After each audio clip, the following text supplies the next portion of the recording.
Hello students, welcome my YouTube channel are study and blogs. चलिए आज objective question लेकर आए हैं जो कल होने वाले क्लास 10th का एग्ज़ाम जो है कल साइंस का होने वाला है, जिसमें से मैं ऑब्जेक्टिव क्वेश्चन लेकर आया हूं जो कि एग्ज़ाम के दृष्टिकोण से बहुत ही महत्वपूर्ण क्वेश्चन है। यहीं से लगभग ज़्यादातर क्वेश्चन आने का चांसेस है। तो 40 क्वेश्चन लेकर आए हैं, ये VVI है। तो बिना देर किए चलिए हम लोग देखते हैं कि क्वेश्चन क्या क्या है। तो देखिए, पहला क्वेश्चन कहता है निम्न में से कौन सा पदार्थ लेंस बनाने के लिए प्रयुक्त नहीं किया जा सकता है। इनमें से कौन सा पदार्थ है जिसमें लेंस नहीं बनता? जल में हो सकता है, कांच में भी हो सकता है, प्लास्टिक में हो सकता है, मिट्टी में नहीं हो सकता, तो मिट्टी होगा। दूसरा क्वेश्चन कह रहा है कि प्रकाश की किरणें गमन करती है। तो प्रकाश की किरण सीधी रेखा में गमन करती है, टेढ़ी में रेखा में नहीं जाती हो। प्रकाश की रेखा सीधी रेखा में गमन करती है, तो इसका ए नंबर ऑप्शन हो जाएगा। तीसरा कह रहा है यदि आपतन कोण 60 डिग्री का है तो परावर्तन कोण का मान क्या होगा?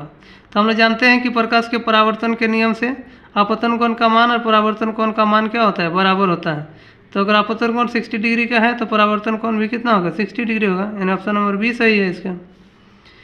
क्वेश्चन नंबर 4, पानी में अंशतः डूबी हुई पेंसिल टेढ़ी प्रतीत होती है। तो पानी में डूबी हुई पेंसिल टेढ़ी प्रतीत होती है। कोई भी छड़ी भी अगर पानी में हम लोग रख देते हैं तो टेढ़ी मेढ़ी दिखाई देता है। इसका मूल कारण क्या है? तो प्रकाश के अपवर्तन के कारण। तो प्रकाश के अपवर्तन के कारण पानी में रखी हुई जो पेंसिल है वो टेढ़ी प्रतीत होता है। तो इसका ऑप्शन नंबर ए सही होगा। क्वेश्चन नंबर 5, किसी माध्यम में अपवर्तनांक का मान होता है। तो किसी माध्यम में अपवर्तनांक का मान क्या होता है? sin i बटा sin r होता है, sin i बटा sin r होता है, यानी ऑप्शन नंबर ए सही है। क्वेश्चन नंबर 6 है निर्वात में प्रकाश की चाल होती है। तो निर्वात में प्रकाश की चाल क्या होती है? 3 × 10⁸ मीटर पर सेकेंड होती है, तो यानी ऑप्शन नंबर ए सही होगा इसका। क्वेश्चन नंबर 7 कह रहा है मानव नेत्र अभिनेत्र लेंस की फोकस दूरी को समायोजित करके विभिन्न दूरियों पर रखी वस्तुओं को फोकसित कर सकता है। ऐसा हो पाने का कारण क्या है? जरा दूरदृष्टिता, समंजन, निकट दृष्टि या दीर्घ। तो समंजन क्षमता होती है, तो समंजन होगा यहाँ। क्वेश्चन नंबर 8 कह रहा है कि नेत्र के आगे का भाग उभरा रहता है, जिसे कहते हैं उभरा हुआ या उठा हुआ जो रहता है। स्वच्छमंडल, कर्णीय, ये दोनों, ये इनमें से कोई नहीं। स्वच्छमंडल भी कहते हैं और कर्णीय भी कहते हैं, ये दोनों ऑप्शन सही है। क्वेश्चन नंबर 9 कह रहा है नेत्र गोलक के लंबा हो जाने से कौन सी दृष्टिदोष उत्पन्न होता है? नेत्र गोलक का लंबा होने से निकट दृष्टिदोष होता है, यानी निकट दृष्टिदोष होगा। आगे देखते हैं हम लोग क्वेश्चन नंबर 10। तो क्वेश्चन नंबर 10 है अवतल लेंस द्वारा किस दृष्टि दोष को दूर किया जाता है? निकट दृष्टि दोष, दूर दृष्टि दोष, जरा दृष्टि दोष, ये इनमें से कोई नहीं। तो निकट दृष्टि दोष। अवतल लेंस अ आता है पहले, तो अवतल यानी निकट, और उत्तल, उत्तल न दूर बड़ा होगा, दूर को ठीक करता है। अवतल लेंस किसको करता है? निकट दृष्टि दोष को। एक इलेक्ट्रॉन पर कितने आवेश होता है? तो एक इलेक्ट्रॉन पर कितना आवेश होता है स्टूडेंट्स? तो 1.6 × 10⁻19 कूलम होता है, ये होता है, यानी आवेश कैसा है मतलब कूलम होता है, ये भी जान लीजिए। अब ये देखिए 12 नंबर क्वेश्चन कह रहा है 2 ओम, 3 ओम और 6 ओम के प्रतिरोधकों को पार्श्व में जोड़ने पर उनका समतुल्य प्रतिरोध क्या हो? देखिए पार्श्व में जोड़ना, 3 प्रतिरोध दिया हुआ है, यानी R1 दिया हुआ है, R1 दिया हुआ है 2 ओम, R2 दिया हुआ है 3 ओम और R3 दिया हुआ है 6 ओम। इसको किस क्रम में जोड़ना है? पार्श्व क्रम, यानी 1/r बराबर अगर हम लोग करेंगे तो 1/r1 plus 1/r2 plus 1/r3 होता है।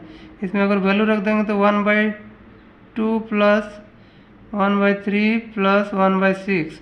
इसको अगर एलसीएम ले लेंगे तो ये हो जाएगा 6, ये हो जाएगा 3 + 2 + 1 यानी 6/6 हो जाएगा।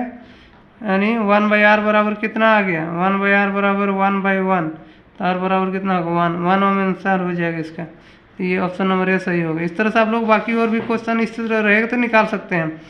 ये पार्श्व क्रम में जुड़ा हुआ रहेगा तो 1/r बराबर 1/r1 प्लस 1/r2 प्लस 1/, और श्रेणी क्रम में रहेगा तो r बराबर r1 plus r2 plus r3 होता है। इसको कह रहा है कि क्वेश्चन नंबर 13 फ्यूज को विद्युत युक्ति के साथ किस क्रम में संयोजित किया? तो फ्यूज को श्रेणी क्रम में जोड़ा जाता है।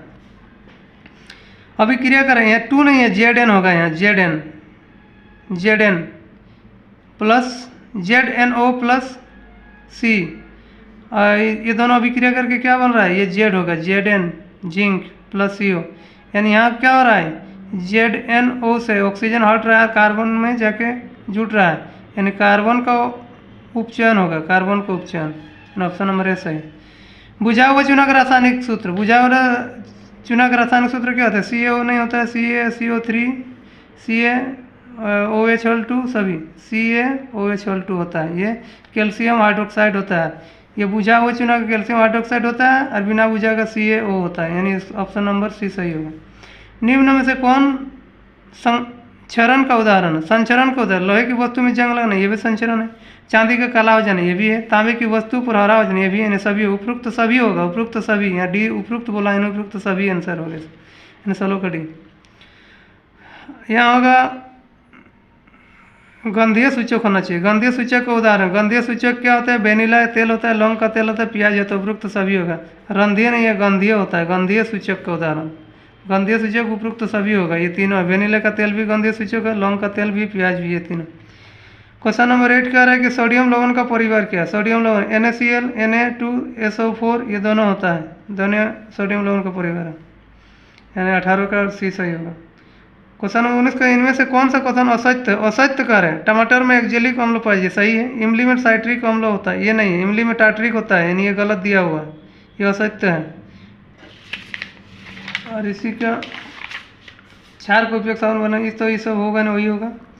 क्वेश्चन नंबर 20 एंटासिड का उदाहरण, antacid milk of magnesium baking soda, दोनों एंटासिड है, उपयुक्त सभी, इनमें से कोई नहीं, यानी उपयुक्त सभी, ये दोनों होगा ये, यानी 20 का सी ऑप्शन। 21 नंबर का है कौन सा धातु उष्मा का कुचालक है, उष्मा का कुचालक, उष्मा का कुचालक लेड भी होता है, मरकरी, दोनों में उष्मा का कुचालक नहीं होता है, ये दोनों कुचालक होता है, सुचालक नहीं होता है, लेड और मरकरी, यानी दोनों होगा। 5 नंबर निम्न से कौन सा कथन असत्य है, सोडियम चमकीला धातु है, हीरा सबसे कठोर पदार्थ है, गैलीलियम और सोडियम गलनांक बहुत कम है, ग्रेफाइट विद्युत का कुचालक, अरे ग्रेफाइट विद्युत का कुचालक थोड़ा होता है, सुचालक होता है, ये सही है डी नंबर। क्वेश्चन नंबर 3 इनमें से कौन सा संबंध अधिक अभिक्रियाशील धातु है, तो अधिक अभिक्रियाशील क्या होता है, गोल्ड, आयरन, सोडियम, पोटेशियम होता है, चारों में सबसे अधिक अभिक्रिया पोटेशियम है। 24 इनमें से कौन सा तो जल के साथ अभिक्रिया नहीं करता है, तो जल के साथ लेड, कॉपर, सिल्वर, ये तीनों नहीं करता है, उपयुक्त सभी होगा। सिनावर की धातु का सिनावर मरकरी का पारा इसका होता है। इनमें से कौन ऑक्सीकारक का उदाहरण है, इनमें से क्षारीय पोटेशियम परमैंगनेट या अम्लीय पोटेशियम डाइक्रोमेट, ये दोनों होता है, यानी सी नंबर ऑप्शन सही होगा। मैग्नीशियम पाया जाता है कहाँ, क्लोरोफिल में, लाल रक्त कौन में, श्वेत रक्त कौन में, ये इनमें से कोई नहीं। RBC WBC या क्लोरोफिल में पाया जाता है।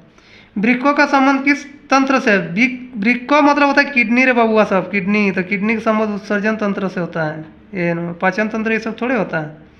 क्वेश्चन नंबर 29 कह रहा है पौधों में भोजन के स्थानांतरण के उत्तर है, भोजन का वहन कौन करता है पौधों में, पौधा में भोजन का वहन जाइलम करता है, जाइलम जल का वहन करता है, फ्लोएम करता है, फ्लोएम, तो फ्लोएम होगा। क्वेश्चन नंबर 30 थायरोक्सिन के श्रावण के कौन सा तत्व आवश्यक, थायरोक्सिन होने के लिए आयोडीन होना चाहिए, आयोडीन, यानी बी ऑप्शन। 31 करे कौन सा पौधा वन पत्तियों के मुरझाने के लिए उत्तरदायी होता है, कौन सा पौधा हार्मोन जो पत्तियों के मुरझाने के लिए उत्तरदायी होता है, तो इसे ऑक्सीजन दिया, ऑक्सीजन नहीं होना चाहिए, ऑक्सीजन होना चाहिए, साइटोकाइनिन, FCC कम या जिब्रेलिन, FCC होता है, FCC। वृक्कों का संबंध किस तरह, ये डबल ये रिपीट हुआ है। क्वेश्चन नंबर 33 जनन मूल घटना है, जनन मूल घटना क्या है, जुगमनज का बनना, जुगमनज का बनना, DNA प्रकृति का भ्रूण का बनना, DNA का प्रकृति का बनना, यानी ऑप्शन नंबर सी सही होगा इसका। चलिए 34 नंबर क्वेश्चन देखते हैं, जैव विकास का प्राकृतिक वितरण का सिद्धांत किसने प्रतिपादन किया, तो ये लेमार्क नहीं होगा, डार्विन होगा, तो डार्विन इसका होगा, डार्विन। आनुवंशिकता आधार क्या है, आनुवंशिकता आधार DNA, यानी 35 के है। और 36 में प्राथमिकता यानी प्राथमिक उपभोक्ता को कहते हैं, प्राथमिक उपभोक्ता, द्वितीय पोषीय स्तर, शाकाहारी, ये दोनों को कहते हैं, यानी दोनों होगा इसका। पारितंत्र का अजैविक, क्वेश्चन नंबर 37 पारितंत्र का अजैविक घटक क्या, तापमान भी अजैविक है, जैविक थोड़े अजैविक है, वर्षा भी है, मिट्टी भी, यानी ये सभी होगा, तीनों होगा। क्वेश्चन नंबर 38 करे ओजोन परत को सर्वाधिक प्रभावित करने वाला पदार्थ, ओजोन परत को सबसे ज़्यादा प्रभावित कौन करता है, ओजोन परत कहाँ पाया जाए जानते हैं, समताप मंडल में रहता है, ये अल्ट्रावायलेट जो किरण होती है सूर्य की, उसको पृथ्वी पर आने से रोकने का काम करता है, सबसे ज़्यादा क्षरण करने का काम करता है सी क्लोरोफ्लोरोकार्बन। क्वेश्चन नंबर 39, इनमें से कौन पर्यावरण मित्र व्यवहार नहीं करे? पर्यावरण के साथ मित्रता व्यवहार कौन नहीं करे? स्कूल मोटरसाइकिल से जाना। अरे स्कूल से मोटरसाइकिल से स्कूल जाओगे तो धुआं तो नहीं प्रदूषित होगा, तो ये नहीं होगा। चिपको आंदोलन की शुरुआत कब हुई थी? अरे चिपको आंदोलन नहीं जानते हैं? चिपको आंदोलन 1970 के दशक में हुआ था, इसका यह नंबर। चलिए ये अगर आप लोगों को अच्छा लगा तो मेरे चैनल को सब्सक्राइब कर लीजिए अगर अभी से नहीं किया था, और इस वीडियो को लाइक शेयर और कमेंट कर दीजिएगा। बहुत बहुत धन्यवाद। Best of luck.